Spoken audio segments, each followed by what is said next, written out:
warahmatullahi wabarakatuh. Teman-teman sekalian, para pemirsa sekalian yang dirahmati Allah Subhanahu wa taala. Pada siang hari ini kita sedang bertemu dengan Pak Mursalin.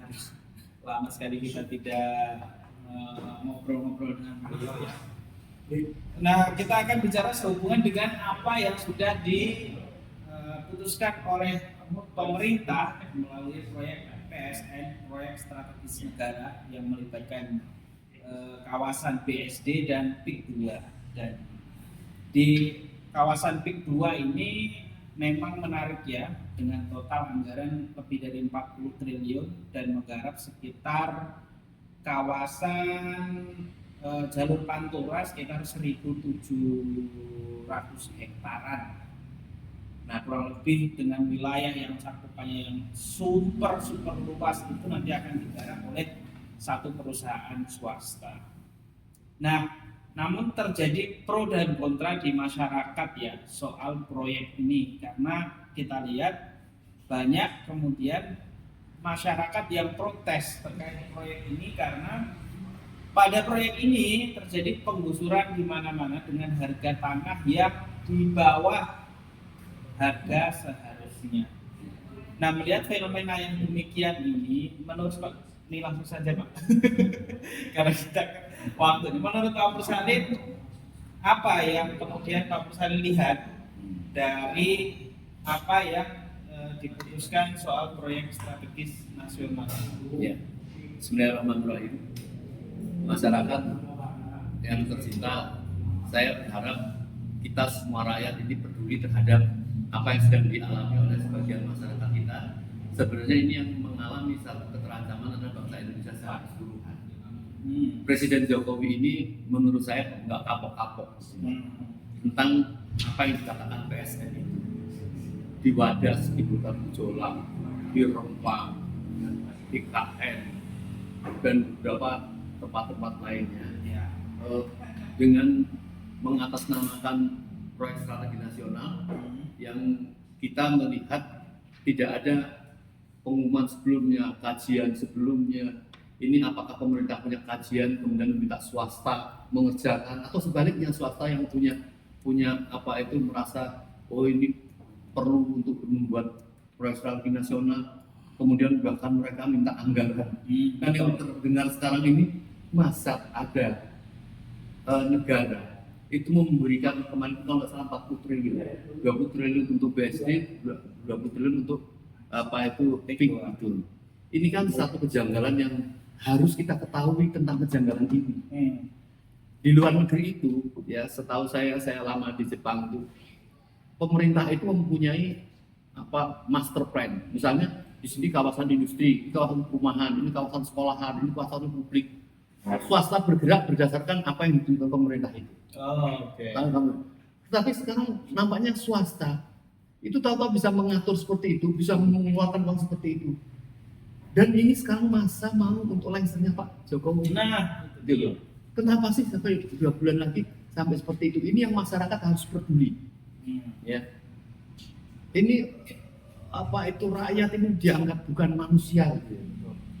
Tadi Mas Arief menyebutkan angka. Oke lah, saya tidak masuk pada masalah angka. Kalau ada proyek yang memang menguntungkan untuk negara, mengapa masyarakat yang tanahnya digunakan tidak diberikan konsesi atau diberikan hak, misalnya kompensasi ataupun mempunyai saham? Jadi rakyat senang. Kalau dulu dia terkenal mengatakan ganti untung, mana ada ganti untung? Nah jadi sekali lagi ini PSN PIK ya, dari kacamata masyarakat saya kira tidak clear terhadap ini. Maka harus ditolak. Karena terjadi ketimpangan. Belum lagi kalau kita lihat dari sisi timbulnya PSN PIK itu secara undang-undang. Saya kemarin mendengarkan uraian dari Prof. Antoni. Dari mana ini asal muasal tentang PSN itu? Ternyata dicari-cari ini ada di dalam Undang-Undang Ciptaker. Yang sebenarnya sudah ditolak masyarakat. Dan MK juga memutuskan batal, tetapi inkonstitusional dan nunggu 2 tahun. Sebelum 2 tahun habis sama Jokowi dikeluarkan Perpu. Ini yang saya maksud, masyarakat harus mengerti tentang kejahatan yang mengatasnamakan proyek strategis nasional dan yang mendapat keuntungan adalah bagian-bagian dari pengusaha-pengusaha yang saya khawatir ini ada deal-deal gitu loh. Iya. Malah jangan-jangan ini belum mau lengser dapat mainan ini gitu loh. Nah ini kan ini apa itu saya bisa paham nah, kalau mendengar dari uraian dari Bang Said itu ya. Saya pokoknya sampai harus membela masyarakat. Ini bukan masalah tanah saya gitu. Ini adalah masalah orang menjadi kehilangan mata pencaharian. Bayangkan nelayan, kalau tanahnya dulu seperti itu dia mau ada apa? Walaupun dia mungkin dapat sesuatu gitu. Kita harus membela rakyat ini secara jauh. Jadi sekali lagi Mas Adit, tentang PSN PIK ini menurut saya tidak layak. Apalagi ada orang rakyat yang lebih jauh lagi bertanya, ini untuk siapa? Lebih dari hampir 2000 hektar loh Pak. Katakanlah 1000 hektar itu. Dan itu berada di lapisan Pulau Jawa. Pulau Jawa ini tertutupi dan sudah terjadi pada reklamasi ya.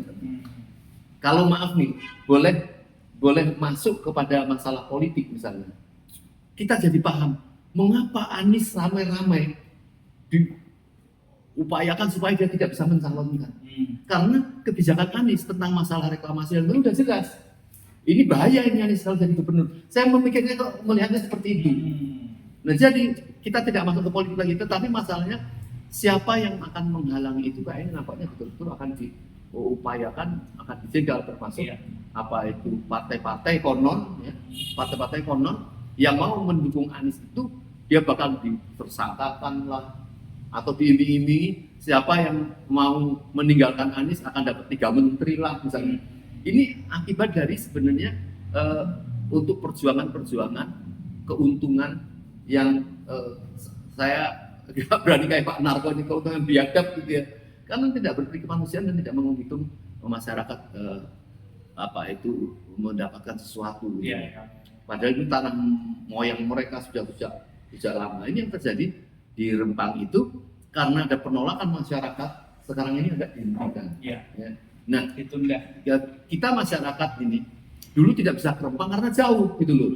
Sekarang ini kejadian di depan mata kita di Jakarta ini. Apakah rakyat tidak mau membela terhadap rakyat yang berada di sana dilakukan satu penzoliman seperti itu? Jadi kalau seperti yang kita lihat kemarin ya, seperti Bang Said itu yang kemarin pada akhirnya dipanggil oleh pihak kepolisian karena dilaporkan soal undang-undang ITE gara-gara meminta dia menyebut Pak Prabowo, Pak Jokowi dan lain sebagainya ya untuk melihat kondisi itu. Nah itu mungkin jadi salah satu alasan masyarakat sekarang jadi agak takut untuk bersuara. Nah ini saya pikir juga menjadi harusnya seperti apa sih Pak masyarakat ini? Apalagi kita lihat Pak Jokowi ini kan sebenarnya sudah di akhir-akhir masa jabatan. Mbok Iao bahasa Jawanya. Mbok Iao di akhir-akhir ini memberikan angin segar lah untuk masyarakat dari kedoliman yang sudah dilakukannya. Terus terutama tadi sudah disinggung undang-undang Ciptaker. Nah melihat fenomena demikian, kira-kira apa yang kemudian kenapa masyarakat harus berani? Kenapa masyarakat harus menolak ini? Kira-kira. Ya, jadi masyarakat ini sebenarnya kan pemandangan atau harapannya kan tidak jauh ke depan lah ya. Hanya yang di depan matanya ini sekarang ini mereka itu kalau yang biasanya dapat uang harian dari nelayan, ya, kemudian sudah tidak bisa melaut, mau makan dari apa gitu. Nah jadi saya kira masyarakat ini hanya jangka pendek saja yang dihadapi ini. Maka tentunya kalau Mas Ari tadi nanya kenapa sih penguasa seperti kayak gitu? Ini kan orang tuh kalau sudah melakukan suatu hal yang gelap gitu ya, ini memang nggak bisa berpikir jernih pada seperti senior ini melihat bahwa ini kan suatu kebiadaban bagaimana memperlakukan rakyat dan bahkan dikatakan ini lebih kejam daripada zaman penjajahan Belanda. Nah ini menghadapi satu penjajah yang penguasa sendiri. Penguasa itu kan mestinya ada dua hal ya. Pertama ada rasa kasih sayang Betul. Yang kedua, ada rasa mengayomi. Ya. Ini tidak ada rasa kasih sayang. Rakyat ini punya salah apa gitu loh, punya dosa apa sehingga diperlakukan tidak tahu menahu nanti nasibnya seperti apa, dan tidak dipikirkan nasibnya seperti apa. Jadi saya kira ini sudah tidak layak. Ya. Jadi bukan saja kita menunggu lengsernya Jokowi. Kalau perlu hari ini rakyat marah, hentikan, karena dengan 60 hari dia masih berkuasa. Dia masih mengeluarkan, kita nggak tahu apa dalam rencana otaknya untuk melakukan satu hal yang dia sudah tidak bisa melihat. Mungkin sekarang hanya takut, wah nanti ini Bangladesh kan seperti kayak gini gitu. Bisa jadi gitu loh. Masyarakat ini sudah dalam keadaan sangat kritis gitu ya. Itu tidak membutuhkan waktu lama. Itu seperti kayak rumput kering ya, tinggal kena siram minyak. Jadi harus berpikir ke sana. Ya. Kasihan Pak rakyat ini Pak. Nah jadi bagaimana yang menjadi beban berat sekarang ini? Ya. Rakyat melihat apakah ada harapan secercah setelah dia lengser, kemudian presiden yang baru akan meneruskan atau mengkoreksi. Ini akan menjadi perhatian. Jangan sampai kebijakan-kebijakan sampah itu diterus-teruskan. Nah saya kira ini pilihan bagi presiden yang akan datang itu sebenarnya melihat kejadian kemarahan masyarakat kepada Jokowi ini ada sebagai suatu sinyal ya, untuk bisa melakukan suatu kebijakan yang baik. Nah, jadi ini saya kira masyarakat ini harap-harap cemas gitu. Ya. Nah, maka harus diberikan harapan bahwa tenang, ini Jokowi sudah berakhir, yang tidak baik-baik ini nanti tidak akan dilanjutkan. Nah, kan masyarakat melihat seperti itu. Nah, mau nggak ya supaya presiden itu sudah disambut masyarakat yang akan datang itu memberikan ketenangan itu. Sekarang ini nggak tenang gitu loh. Nah, kalau kita lihat kita bicara soal Pak Jokowi ini kan sekitar 2 bulan lagi, dan yang sudah sah terpilih menurut KPU dan sudah disahkan oleh KPU berikutnya adalah Pak Prabowo Subianto. Dan kita lihat memang belum ada statement resmi dari Pak Prabowo Subianto soal proyek-proyek yang sudah disetujui oleh Jokowi, termasuk ada IKN, termasuk ada PIK. Nah, ini Pak Mursalin mungkin bisa memberikan apa ya? Tadi kan untuk masyarakat, nah sekarang untuk Pak Prabowo nih, apa yang ingin Pak Mursalin sampaikan kepada pemerintahan yang akan datang, lihat kondisi yang sekarang? Orang melihat ya, apakah katakanlah kesalahannya Pak Prabowo di dalam pertemanannya atau bagaimana di dalam mensikapi kekuasaan yang kemarin itu. Orang melihat sekali. Jadi kalaupun orang tahu tentang kasus korupsinya, misalnya masalah UTST atau masalah yang lain-lain, tetapi ada sikap ke depan seolah-olah tobat atau memberikan masalah yang lain, itu masyarakat itu memberikan rasa maafnya itu sangat luas sekali. Ya. Tetapi kalau tidak berani mengatakan tentang bagaimana kesalahan-kesalahan kebijakan presiden ini bisa akan menjadi beban sendiri. Jadi sebenarnya jalan terbaik untuk kalau misalnya Pak Prabowo itu dilantik, itu sudah tahu harus baru bersikap seperti apa kemarahan rakyat terhadap rezim yang lama. Walaupun dia termasuk di rezim yang lama, tetapi orang tidak menilai dosa rezim yang lama itu semua otomatis kayak Paulus. Jadi bukan saya berharap ya, tapi tentunya kalau pinter-pinter mengambil sikap itu monggo. Kalau kita kan kalau ditanya kita ingin menolak satu yang curang-curang itu kita tidak mau. Artinya kalau tidak dicari garis lurus tentang kesalahan-kesalahan Jokowi ini, tidak masalah sih nanti dia dihukum seperti apa itu urusan kedua. Ya. Tapi yang terpenting mana yang salah mana yang benar supaya tidak terulang pada masa yang akan datang. Itu lebih penting gitu. Betul. Kalau tidak itu dikatakan salah, maka itu berarti akan terulang lagi gitu. Ini yang kita harus membangun kemerdekaan secara dan keadilan ya bagi rakyat Indonesia. Dan saya pikir Pak Prabowo juga harus mengambil bersama rakyat ya, bukan bersama oligarki seperti yang sudah Nah dilakukan.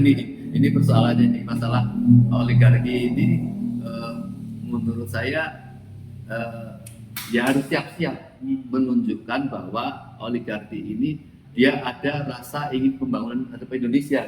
Jangan mengendalikan, mencari keuntungan besar. Itu rakyat kan sudah membaca siapa 9 naga itu, Ya. dan terbukti terlibat semua di dalam proses-proses pembangunan yang tidak berpikir kemanusiaan itu. Betul, betul. Kalau saya kembali pada masalah PIK tadi, tega nggak sih tanah dihargai 50.000?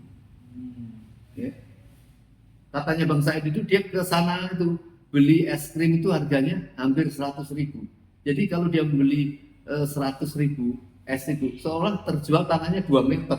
Tentu ini kan tidak masuk akal seperti ini. Ya. Nah ini kan terjadi satu kekejaman pada rakyat. Andai kata memang dibuat perumahan yang sudah terjadi di PIK 1 itu, yang harganya tanahnya dihargai 20-30 juta, dengan pulau yang nyambung di sini 50.000, ini masuk akal enggak?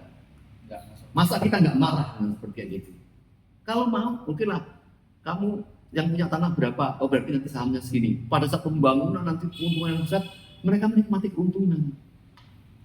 Jadi inilah penjajahan modern yang betul-betul kita yang menentukan, rakyat Indonesia ini. Kita mau merdeka atau kita mau terjajah, kita mau habis. Betul. Ini ada pada kita semua. Oke, berarti tergantung masyarakat nanti yang akan menentukan, melihat keadaan yang semakin lama semakin rusak gitu ya. Oke, terima kasih teman-teman yang sudah menonton. Terima kasih Pak Ya. Musalin atas waktunya. Mudah-mudahan ini teman-teman bisa melihat termasuk rezim berikutnya. Wassalamualaikum warahmatullahi wabarakatuh. Waalaikumsalam warahmatullahi wabarakatuh. Oke.